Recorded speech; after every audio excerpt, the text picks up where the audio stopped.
Thank you, Madam President, and also thank you, Commissioner President. Your call for unity has not really landed in your own group leader, I have to say, but we will work on that, And maybe that is also true because the summer was very painful. Let's be honest.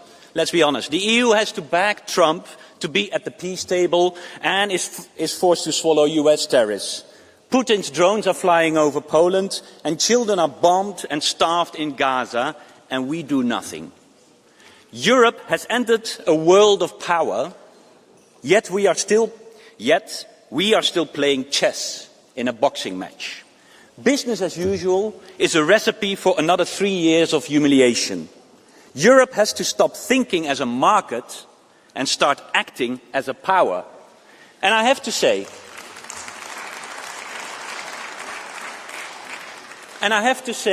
today in your speech, you really changed in your tone. You stepped up. You came up with proposals. A bit the question is, of course, why now? And what will follow? What will be now very important, all the elements that you put on the table here needs to be followed up by action and implementation, and we will work with you to deliver on that.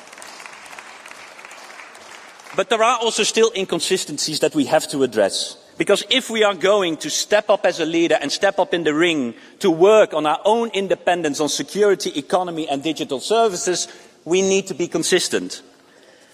On security, you did a lot of proposals for the security of us and Ukraine, and rightfully so, and we will support. But security is more than weapons alone. This is about moral leadership. And here we have to talk about Gaza.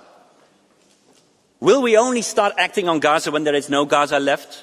When all the buildings are razed to the ground and all peoples have fled or are being killed? We need action, we need sanctions. And we do welcome the proposals that you made. But we need more. We need to suspend the association agreement immediately. We need an arms embargo. We need to stop imports from illegal settlements. Our credibility is at stake. You gave signs to very well understand that, so now we also have to turn to the Council. When is the Council finally going to understand that our credibility is at stake and is undermining our position in the world?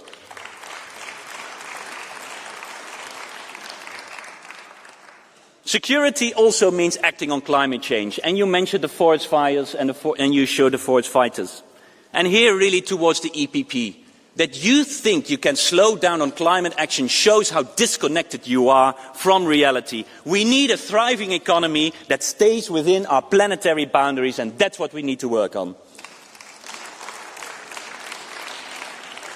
If we go to economic independence, we have to talk about energy. You said we need to be energy independent.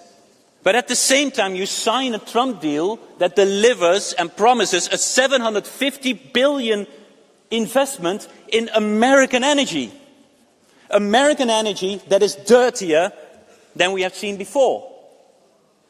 And that to replace the Russian LNG gas that is only 10 billion per year for now. These numbers don't add up. This is really a crazy part of the deal with the United States, and it has to change. Because we should invest this money in European renewables, in European industry, because renewables are the worst enemy of fossil autocrats and are crucial for our competitiveness. And that brings me to competitiveness.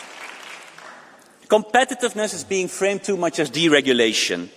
And to the EPP, do you really want to fight America on their turf of deregulation? We will never win from the United States on deregulation. That's not the fight we should do. We should fight on our own investments, investing in our workforce, our education, our infrastructure, our green innovation. That's what green investments have to mean. And for that, we also still need to change the Stability and Growth Pact to create that room for investments.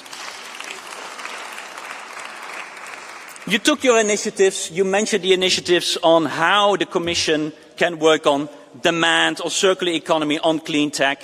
But I think it's very important to stress, and you did it, the problem for Europe isn't the Green Deal. The problem is that Europe isn't delivering enough on the Green Deal. On digital dependence, and I will conclude, Madam Chair, on digital dependence, you are also inconsistent. Because on the one hand you say, we will keep to DSA and DMA, but what about the AI Act? You are saying that we want to invest in our own digital sovereignty, but what will this omnibus then do? We will make sure that your omnibus will not undermine our own digital sovereignty, and for that, by the way, we still need a digital services tax proposal. To conclude, we need to step our security, economic and digital policies. We don't need deregulation, we need a confident European leadership and ambitious plans. And Mr. Weber, for that, the shouting showed very clearly, you cannot work with them. So if you want unity, work with the centre. For me, Europe has always stood for freedom. We need security and independence to defend just that. Not the freedom for shareholders to maximise the profits. Not the freedom for companies to use cancer-causing chemicals. Not the freedom to disregard human rights. The freedom to be yourself. Express your ideas, freedom from poverty, war and dictatorship, freedom for our children to live on a healthy planet. That's where I want to see this Commission fighting for, starting today. Thank you. Now I give the floor